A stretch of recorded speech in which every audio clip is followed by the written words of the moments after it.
Hi there, the warriors, dragon ballers, Shenra Knights? Okay, moving on.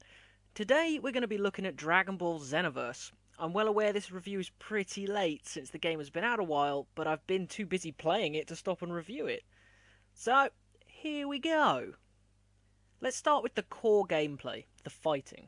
This isn't what you'd call a technical fighter, and unless you're a fan of the franchise, I wouldn't expect someone that plays the likes of, say, Street Fighter to be particularly enthralled by the combat system in Xenoverse. It's very straightforward, with the assigning of 6 to 8 moves and your standard punch and kick combos. You can link these moves and extend your combos, but most of the time that seems quite redundant.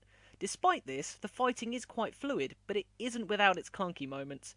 I've noticed this quite a bit when fighting in the air, for example. You can often find yourself punching in the wrong direction, or firing off a move at the sun while your opponent flips you off behind your back. It's worth mentioning that most of the problems I've encountered with the fighting system have been against the AI.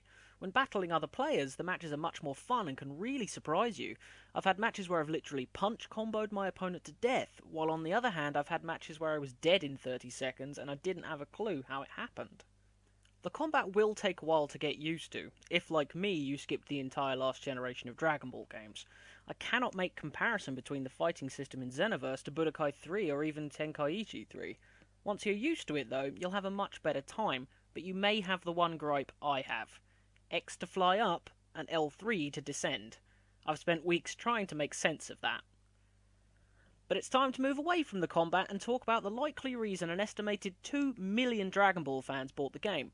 The ability to create your own character and customize them.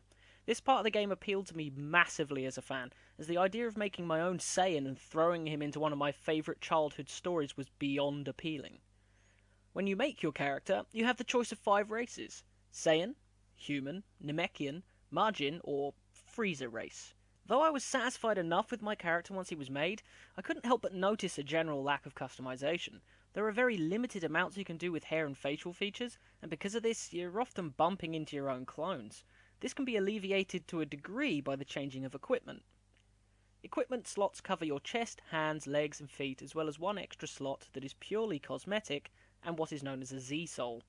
All bar the cosmetic slot will give you stat increases in certain areas, be this health, stamina, ki, basic attack, super strike, or super ki.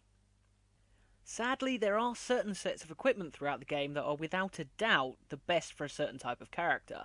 If I want to be a strong melee fighter, I'll likely end up looking like Bardock or Broly. If I want to fire giant beams of energy through someone's face, I'm going to be doing it dressed as Vegito. There is an absolute ton of different sets in this game, and some of them are really difficult to obtain, and yet 90% of them are entirely obsolete. Though it could be argued that these sets of gear are offered at varying stages of the game, and so they're only going to be useful for a short time.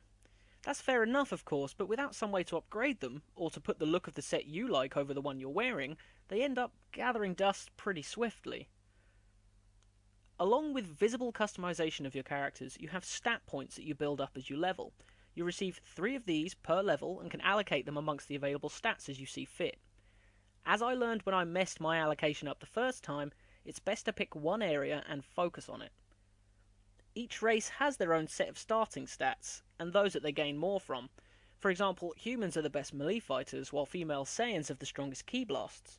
I'll not list every strength and weakness of every race, because unfortunately for you, I have this text document up and you're in a world where Google exists. I am very, very happy to report that the story of Xenoverse is something new for Dragon Ball fans.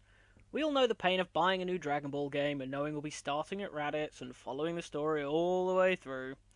But in Xenoverse, the story revolves around you being a time patroller. You team up with Trunks to go back in time along the Dragon Ball story and try to prevent changes being made by a new trio of villains.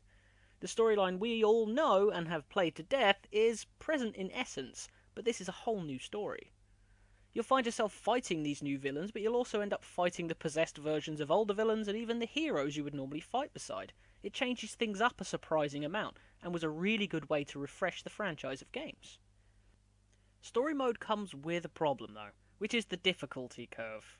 I would say it's more like a difficulty elevator, given that you can have a breeze in one fight and then have your ass kicked relentlessly in the next. Prime example for me would be during the Frieza saga. All the fights leading up to the first time you fight Frieza are simple. Then you fight him, and he is incredibly difficult. I can hear you saying, that makes sense, Frieza is stronger than the Ginyu Force. Yeah, you're right, but that doesn't explain why the final fight against Frieza is a million times easier than the first time you fight him. It's so easy that you can farm that stage of the story and level up really quickly, as it takes no effort at all. But if you're anything like me, you found yourself stuck a few times during the story mode. When this happens, it is based on a strength gap, meaning you're just not high enough to survive the fight. For this, we have parallel quests. These are handy little side quests that you can do as many times as you want for experience. They also reward new abilities and equipment that will further your progression and allow you to beat that pesky story mission you're stuck on. I do like the parallel quests, but with a base number of 54 of them, that open as you get further in the story, I just feel there isn't enough. Might seem like a mad thing to say, but when you need to level multiple times to progress, it can be mind-numbing to gain those levels repeating 1 or 2 missions. Parallel quests are where you notice the main problem with Xenoverse. RNG.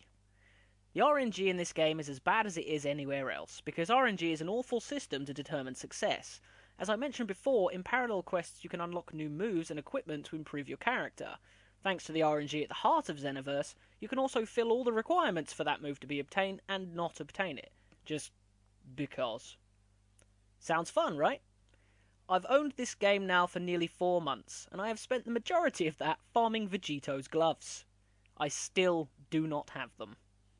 Overall, Dragon Ball Xenoverse is incredibly fun, and as someone that skipped the last generation of Dragon Ball games, I would say it's the best we've ever had. It has an original story that is just different enough to avoid the stagnation we felt with other Dragon Ball games, and let us make our own characters to get a whole new feel of the Dragon Ball universe. While I would love to say, go out and buy this, all of you, I can't say it will appeal to people that prefer more technical fighters, and obviously if you're not a fan of Dragon Ball, you're probably not going to like this game. But I've been Legic Mate, and thank you for watching. If you like what you've seen here, go ahead and take a look at our other videos and give that subscribe button a thump. This has been the Opinionator on System Crash.